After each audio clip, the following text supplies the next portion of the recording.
Welcome to the MMO show. The show all about MMOs. With your host, Brent Copeland. Download from iTunes. Or watch the video at youtube.com/BrentCopeland. And now, your host, Brent Copeland.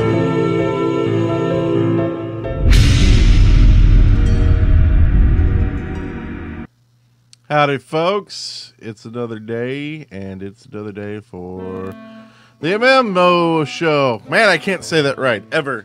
But basically, for the most part, we'll be talking about the building of the MMO. The I think I keep throwing like M's in there or something, but the MMO that we're making. And, wow, just gonna a bleep on my phone. Anyway. Today we're going to be talking about player housing and other constructs that players can build. First off, I guess I should say get into some of the MMOs that I've been playing lately as well, just so you can know where I'm getting some of my Inspirato or anti-Inspirato as it is. I did re-up my WoW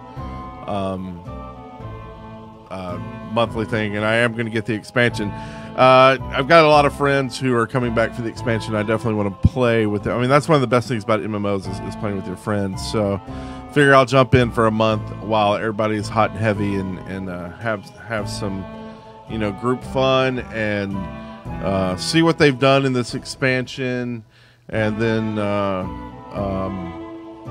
really get ideas, but see like, okay, I like this, don't like that, sort of thing. So I may try out Guild Wars 2. I know some of my friends, Wes and Eric, and some other folks are playing that. So I might jump in there just because I've never played it. And so I'd like to see what... I kind of want to get in on every single MMO that comes out, just so I can see what's going on with that sort of things. I definitely don't want to design... our MMO based around those things, but I think it's definitely good to keep in the loop of what's coming and what other people are doing and what's fun about those things, because we definitely want to have some fun with the game. So wow, that's coming up. Let's see, Indiegogo, just some news for you guys. The Indiegogo update, 200%, over 200% funded, and with this I have the HEROEngine running. I've actually started the first world with it. I'll show you a little footage while I'm talking about it, but it's definitely some learning curve in there, but as you can see, I've this is an area is what they call it, and I've textured the ground, and all the bumps and stuff you see in the ground is actually made. Normally it's just completely flat.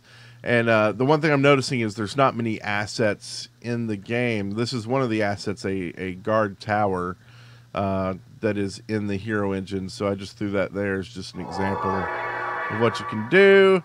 And that's an ability. They have some generic abilities already in there if you want to use them.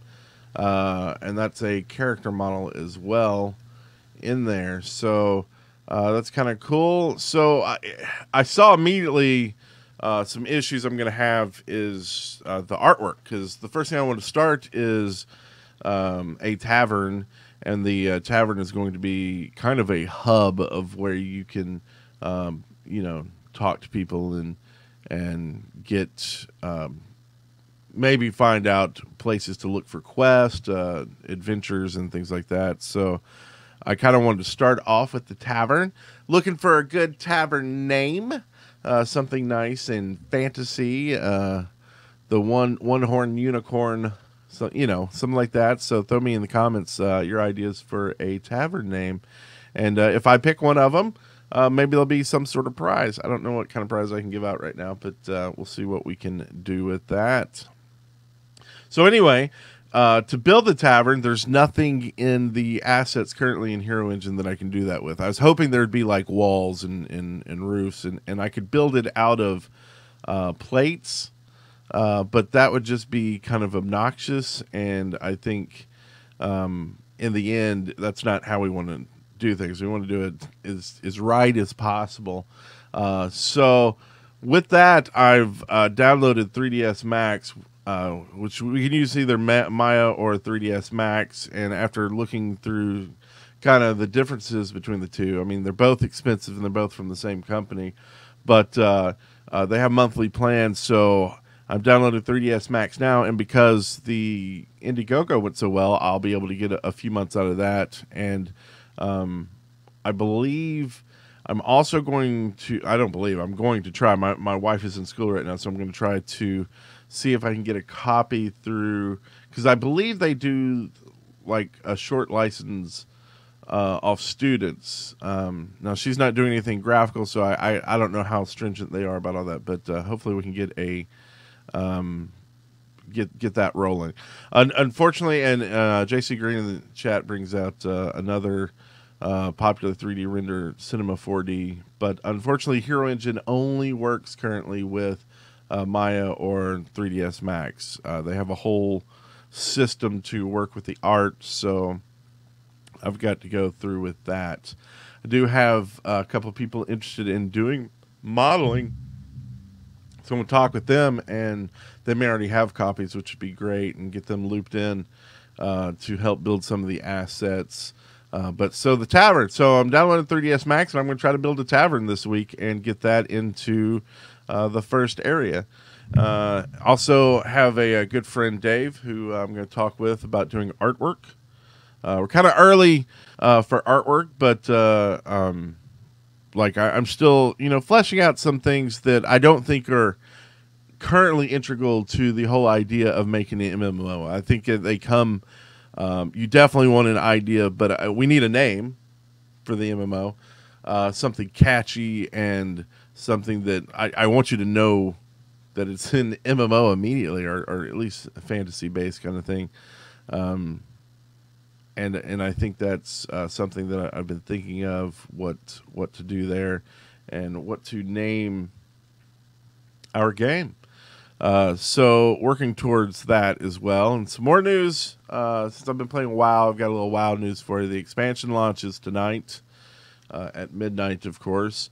And then they also put out a documentary called Looking for Group. I haven't watched it yet. I'll put it in the description below. It's just a YouTube video, and I've heard really good things about it from people who came back from BlizzCon and whatnot that just happened over last weekend.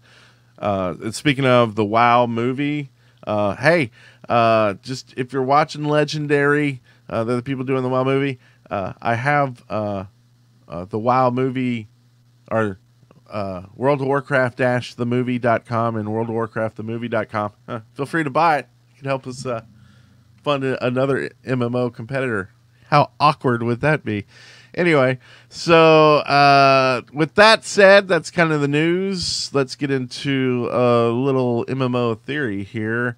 Theory crafting on housing and what my current ideas for housing is. Feel free to put in the comments your own ideas of what you'd like to see in housing, because I definitely want to work with people watching the show and people from the Indiegogo, kind of incorporate ideas that you like as well. Currently, what I've seen other MMOs doing housing-wise is WoW has, the last expansion, they had a farm system that was basically no one could visit each other's farms because it's done in the same plot of land, and when you go into that area, it goes into your house, your farm. In the new expansion, they're going to have what they call garrisons, which sounds a lot like WildStar's housing, and basically you'll have a housing area with WildStar calls them sockets, I believe, where you can socket in different things into your housing. So you have your main house, but then you can socket in like a farming plot or a blacksmithing plot, or however you want to kind of build out your area. Sockets, I understand why they're doing it. It makes it a lot easier, and then you can basically have these rewards for different sockets, and you can work up sockets like that. So that's a way to do it. EQ EverQuest 2, I believe, has where you can buy houses and then you pay rent on them, and then you can furnish them and add things to it, which is kind of cool. So what I want to do is and I know it seems kind of early maybe to bring up housing and all the things you can get into in an MMO, and a lot of MMOs don't really throw much importance on housing, but I think that's a really big deal in a world. I mean, we all want to play. You got to have a place to sleep, right? Place to live. Sure, you can camp out. I definitely, an adventurer may not have a house, right? It may just choose to sleep at inns, that sort of thing. But we're going to have so much more than adventures in this game that I think if you're, a villager and into crafting or whatever, or a farmer, right, you need a home and a place to dwell. I guess that would be a dwelling, right? So I want you to be able to basically buy housing, possibly build your own house, though I think there's also room for a class that's all about building things and housing being part of that. So you could hire someone to build a house for you, or hire NPCs to buy houses for you. That's kind of what I'm thinking about right now. And I think there would be some bonuses and negatives in all those situations. So you could just, buy a plot of land from a government, or maybe you're outside of a protected area, so you just claim an area. You could do that. And then you could either hire some NPCs to build your house, and it would basically be a static cost for whatever size house you're building or whatever. And it'd basically be like today, like when you go buy a house from a company, you're buying basically, they have, a set of houses that they build, and they're all pretty much the same house. And so then you can go buy those houses, and it's cheaper, right? Because, hey, they know how to build these houses because they build the same model hundreds of times. So keeps them cheaper. They know exactly what they need. And it would be a set time. So say it would take a month to build this house from this company. Or you can buy it from a player builder. And a player builder is like, well, why would I buy it from a player over these companies? Well, as a builder, you're building it in your own time. So yes, you could take a month to build it, or maybe you could knock it out in a week. And you could become known as, hey, this guy is a really good builder and he builds really fast. Well, you can also talk to each other and actually customize parts of the house more so than buying a standard track house or something. So then you could customize the house to more what you want with them. And the cost will be all dependent on the builder. The builder's going to have to buy the supplies. So the builder's going to have to figure out how much the supplies are cost, and then how much it would cost on top of that. So then that's how they figure out their costs, and they can do it for whatever.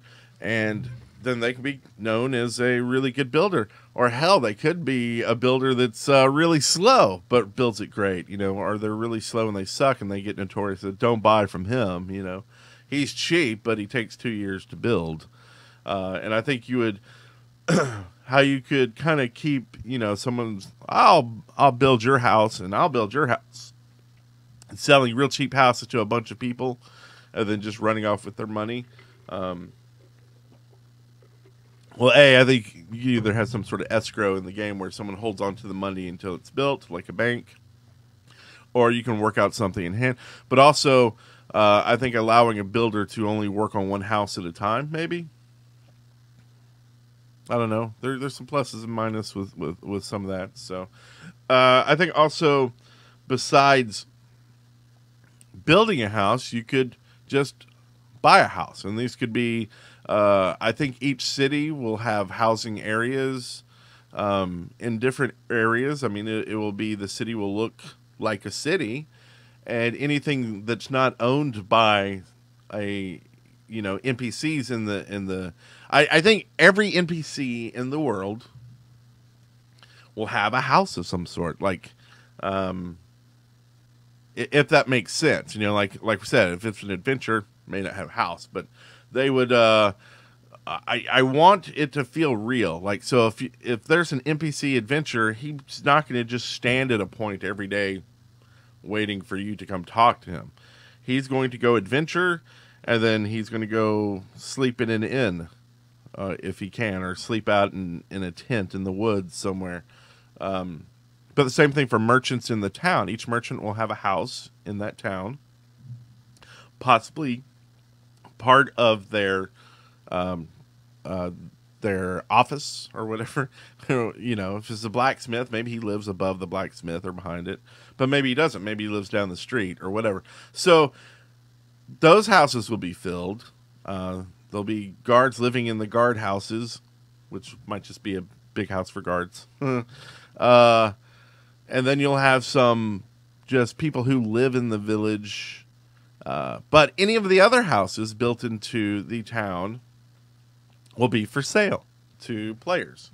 And players can just upright buy that house. Now, then you could raise the house and then build your own house on top of that plot of land. You're basically buying that land, but you can just choose to live in that house as well. And you may think, well, why do I want a house? So let's talk about what you can get for owning a house. One of the main things and the biggest things, I think, is storage. I don't want to have, like most games now, where's your storage? In your backpacks and at the bank. Well, I don't know about you, but I don't keep my stuff at a bank. I keep my money at a bank, possibly. What money I have, right? But I don't store stuff at a bank. So maybe there'll be warehouses where adventurers can store their stuff if they want to, and they can pay a monthly fee, kind of like renting out a storage unit or something. But the bank's going to be about money. They're going to be economy and money and dealing with that, and not your stuff. So a home is a great place to pack your stuff. So you can put your stuff in drawers or in closets or, armor stands on the wall, things like that. So I think storage is a great thing for housing. I think you'll be able to furnish and decorate housings, so you'll be able to buy and make and all that kind of jazz, and be able to decorate your housing on the inside and the outside or whatnot. And then I think you'd be able to put trophies up. So and when I speak of trophies, I'm not talking about winning the biggest. Actually, that may be a cool one. Winning the biggest pig at the fair. But I think a fair would be awesome, right? And maybe you do have the biggest potato ever grown, and maybe you win a trophy for that. But I mean, like trophies, like you went out and slayed a dragon. Put that on your wall. And so, what's the point of that? I think being a dragon head's probably magical and could probably give you a buff of some sort. As well as I want to have some sort of mechanic in for eating. I don't want eating just to be what you do after the end of a fight to get your hit points back. That's actually kind of silly. And I've discussed this a little bit before. I want eating to be more like, the more well-fed you are, the more nourished, the better you will be at fighting. You should need to eat a few meals a day kind of thing when you're playing to keep your energy to do tasks and to not die.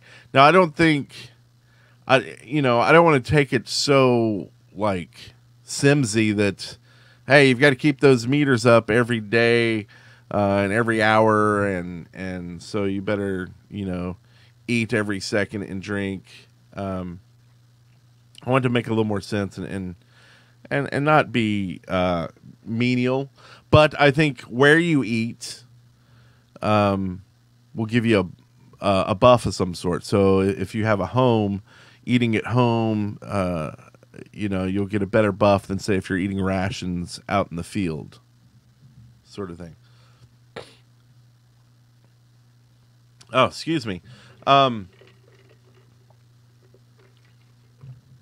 Also, for farmers and crafters and things like that, having a home, I think, would buff some skills and things like that. So the better you build up your farm, maybe you integrate in irrigation. Maybe you've building up tools and stuff for your house that help you farm faster. Same thing when we talk about housing. We're also talking about, say, you're a blacksmith and you build yourself a nice blacksmith, a smithy. You'll probably want it, in a town, as opposed to out in the middle of nowhere. So you'll probably pay a little extra to get in that area. And I think once prices are done in a town, I think those prices will fluctuate and go up as the town is busier and things like that. I don't know if I want to bring in an economist to like figure out all that stuff, but if there's some way we can make it fit and work and make sense, I definitely do want it to not just be a static purchase. I think there'll probably be a tax on the lands that are within protected areas. So you may be paying more tax here, but you're not going to walk out your door the next day and find an orc, or bandits trying to steal from you. Though if you're on the outskirts of a town and you're on a farm, that may be one of the activities you got to do during the day is chase off halflings stealing your potatoes, because they love potatoes. You got to keep them from doing that. You got to keep the vermin out of there. So I think there's a lot of stuff that can be done with that, with housing. Throw me your ideas. What you like about housing in there? One of the things I do have a question about, because I've been thinking about this, is your home, your dwelling, your guild hall. Should it degrade over time? Like any normal house, you've got to maintain it and keep it up, repaint it, patch holes, all this stuff to maintain it, or it'll get dilapidated, fall down. And so I was thinking maybe over time you would have like these repair things that you would have to go around and do. You could hire someone to do it. You could do it yourself. You could make the new guild members, keep the place clean. And the more you keep it up to date, the better those bonuses are from trophies and eating and sleeping and things like that are. And really, it just goes down to where those bonuses aren't much and your house is a crap hole, and it would look that way. Like you could tell if someone wasn't taking care of their home, things like that. So what do you think? Do you think is that going too far? Do you think that'd be a cool mechanic to incorporate into the game? Let me know what you think. As well as homes, I think you'd be able to, like we said, build guild halls. I think there's definitely, I love guilds. Guilds are one of the best things in an MMO, playing with friends. I think there'll be different guilds. I think maybe there'll be kind of like, and maybe guild isn't the right word. Maybe it's more of like family. Maybe the people you play with often you're like in a family with them, but then you're also in like the thieves guild, or you're in the militia and you're in these like guilds that are more tasked for what you're actually doing. You're in the Merchants Guild. You're in these subgroups that deal with more of what your function in the world is. Are you an adventurer? Are you going out and fighting? That sort of thing.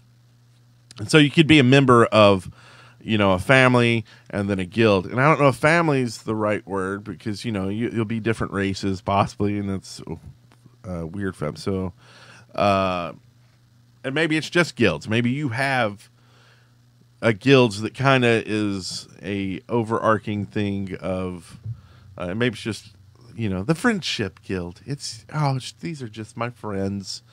Because even though it may not fit in some kind of like role play kind of thing, it's got to be in there. I mean, you play with your friends, and there needs to be a way to kind of, and it may just be a social circle or something like that. But I think we want to make sure that if you're playing with your friends, that there's something there. Like I really want there to be guild achievements and guild bonuses, and something that gets you playing more and more with your friends.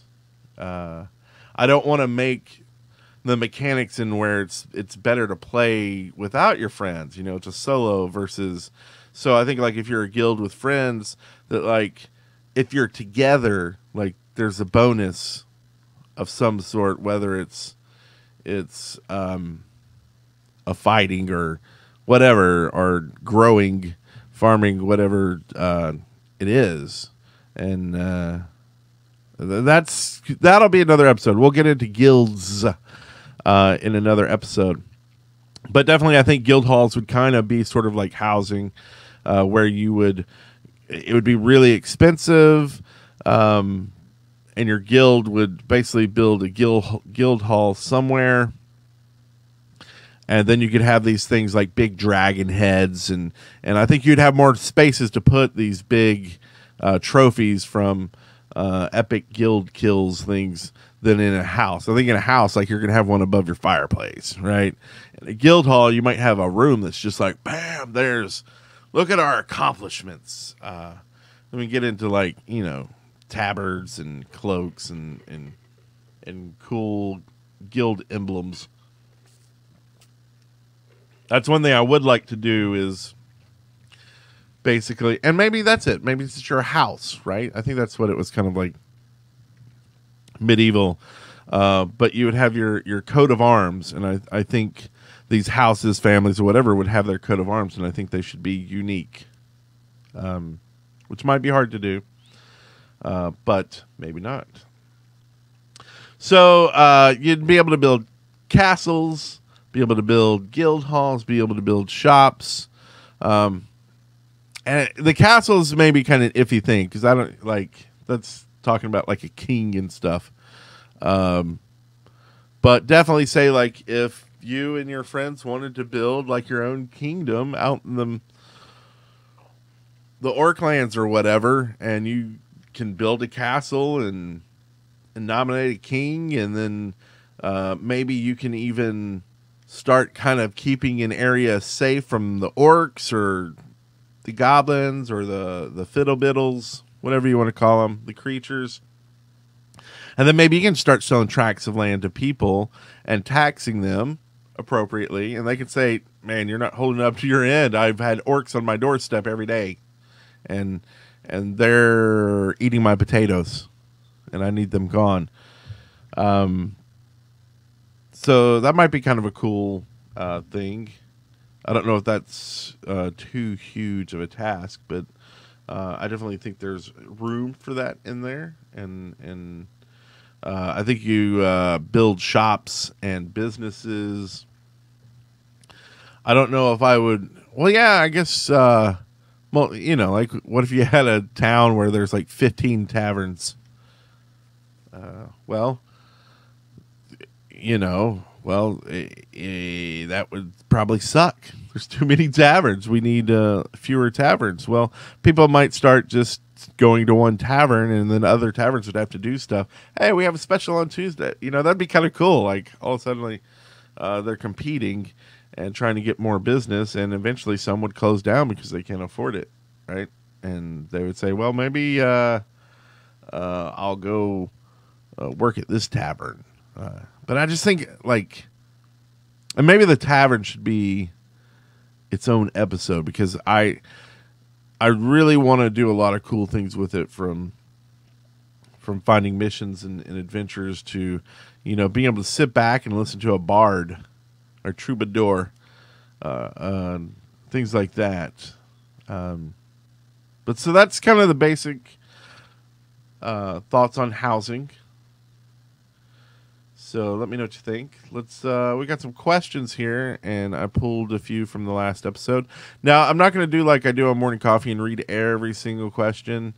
I kind of just want to pull the ones that kind of move forward some thoughts on the ideas, or that I have something to talk about. So I'm not really just going to read comments for the most part, unless I have something to say about it. So the first one here is from Emil Larson, who says, "Sup, Brent? I was just wondering if you're going to have different races in the MMO." And most definitely. I think there will be... I think I have no problem with using the standard kind of races that are in most MMOs and fantasy: elves, dwarves, gnomes, humans. But I think I do want to see, like, I don't know if I would say every creature in the game should be a playable race. I don't know if that makes so much sense, but I think it'd be cool. I mean, most MMOs give you kind of that option to be, it's like, wow, they've got the Horde where you can be orcs and stuff like that, and then you've got the Alliance side. I definitely think there's a way to do that, and the same thing. I mean, if like you go old school, like D&D, you pretty much, you could play half orc and people still didn't like you, right? For the most part, but you weren't. I guess later on they started doing like Drow and Drugar and things like that were evil races. It's a little bit more difficult, I think, when you start throwing that, but I think we want that there, because I mean, people like playing crazy stuff. So being able to play, like, I think any of the intelligent races should be playable for the most part. Now, are you going to screw yourself if you decide to be an orc farmer? Probably. I mean, it'd definitely be tougher, but and I think if you're an orc, like, and you come to a human city, for the most part, the humans are going to think orcs are dirty and should probably be killed on sight for the most part. So I think there's a faction, or talk about, and we'll get into factions, but someone asked about that. But yes, there will be tons of races, and pretty much that's my thought, is any intelligent race should be a playable race. If not, at launch eventually, right? X-Hitman9923 says, "You plan to build an MMO with only $500. Sorry, but that isn't possible." And the only reason I wanted to bring this up is just to I think you're absolutely right to, like, build an MMO where it's launched and people are playing the game for $500. Absolutely would not be possible. I mean, just the software itself is going to be more expensive than that. Luckily, we doubled it, so that definitely helps out there. But the goal of the Indiegogo wasn't to build an MMO completely and launch it. It was basically to help me spend 6 months to a year fleshing out the ideas of an MMO and using the HEROEngine to give, where I have a product that I can actually film and show some of these concepts visually to help further the MMO in the future, so that we can either not sell it outright to another company, but to like say, hey, here's this. Do another kicks. I don't know if I'd do an Indiegogo or Kickstarter for much more, but basically we say this is how much we would need to actually do this MMO.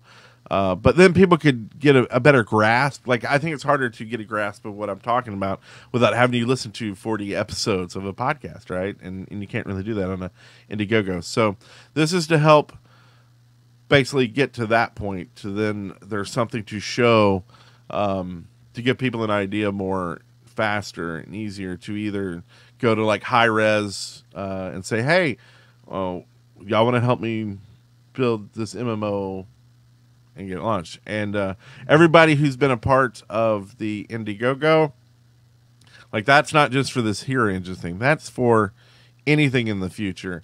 So basically, as we can get people into the HEROEngine logging in, that's everybody in the Patreon. Not the Patreon. Well, the Patreon, but also the Indiegogo.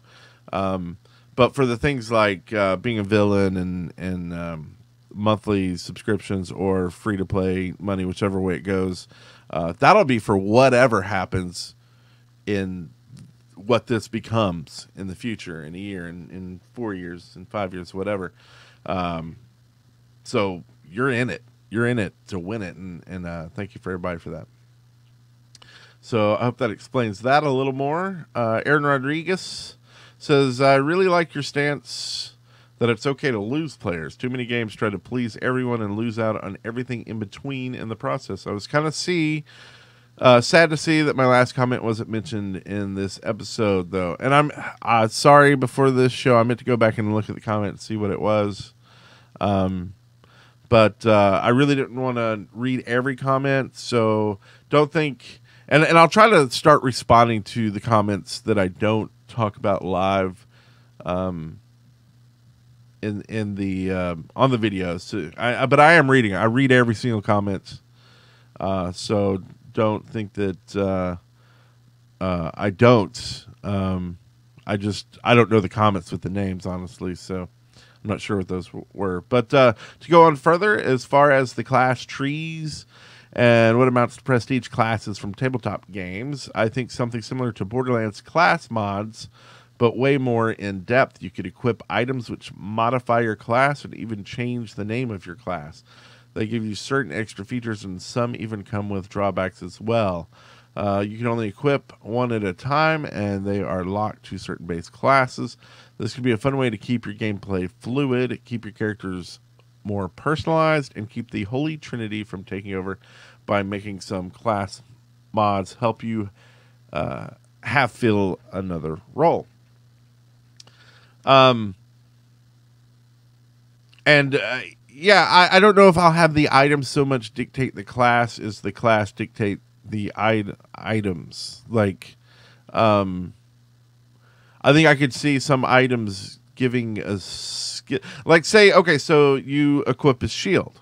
Inevitably, that's going to give you more defensive stuff, and it may give you, like, maybe then you can use the shield slam ability, because now you have a shield, which would be stupid to use if you didn't have a shield. It would be a punch or something, right? So maybe like a magical shield of the dwarven left leg would give you the ability to rush and shield slam. So it gives you a little bit extra something ability onto ability that you already had because you were using a shield. Something like that. I could see it like that.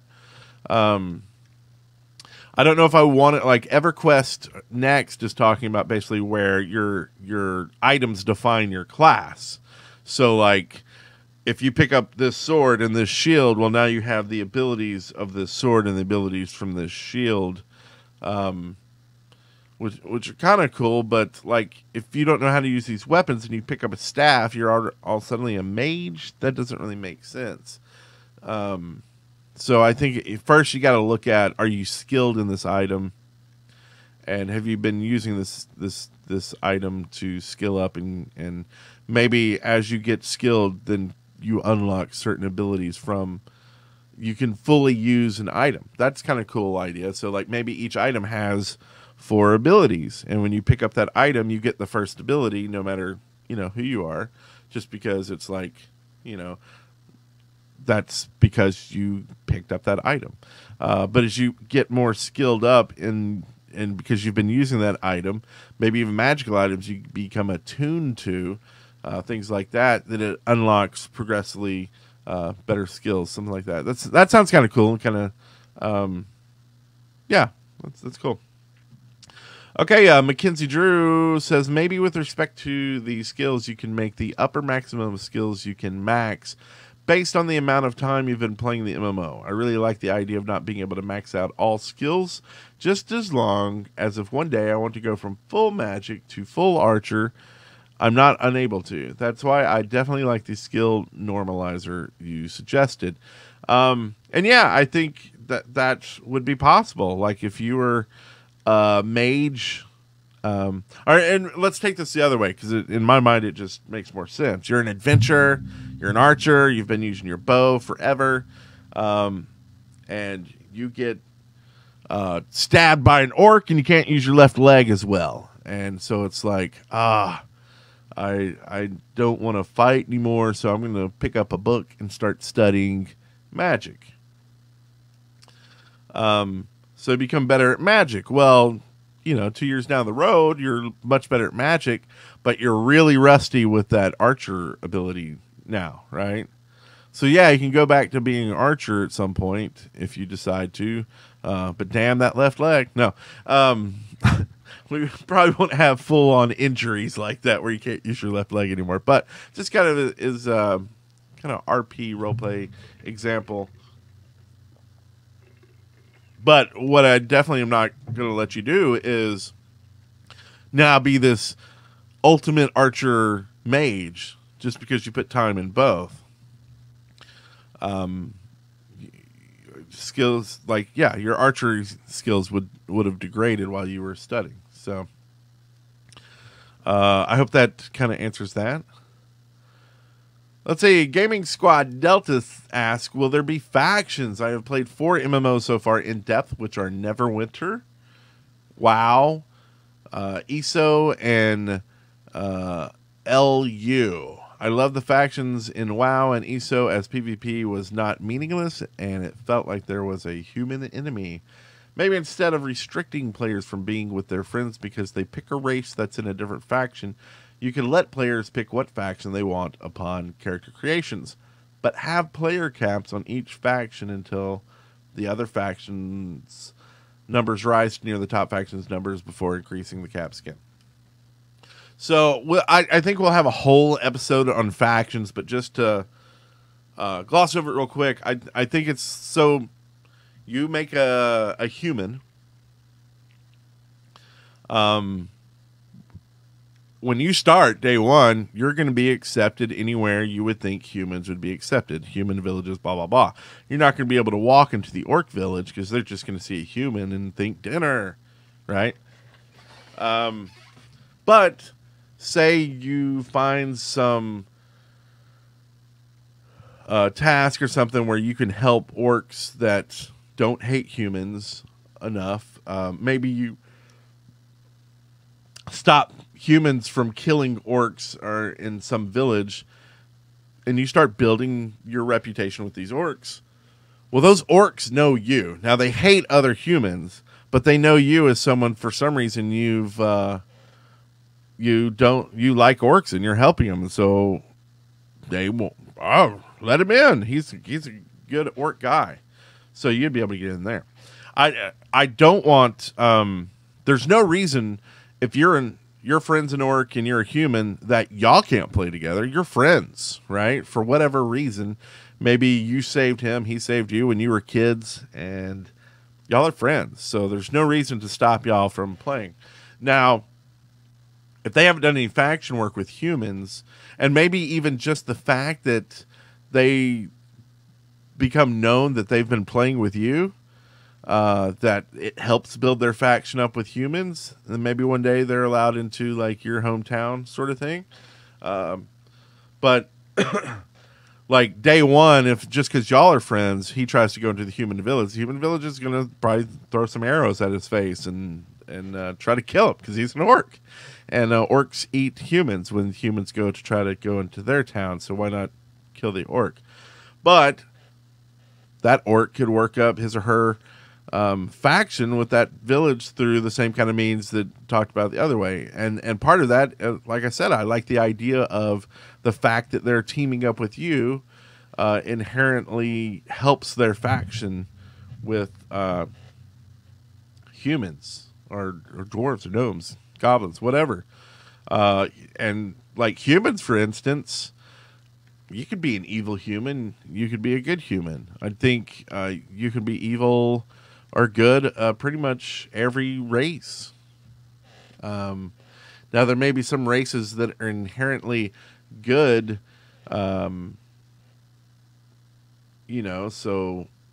that could be a thing as well. But the factions will be first based off your race, and then based off skills. So if like you've put in points into charisma, well maybe you can talk your way out of getting arrows shot into your face by going into the wrong village. Then it will go into like your faction work and what work you've done to build up your factions towards other races. Now, delve into that more of like areas versus races, because if you just work up your faction against humans, well, when you go to a new continent with new humans, they're not going to know Dick from Harry, so they're still going to hate you, right?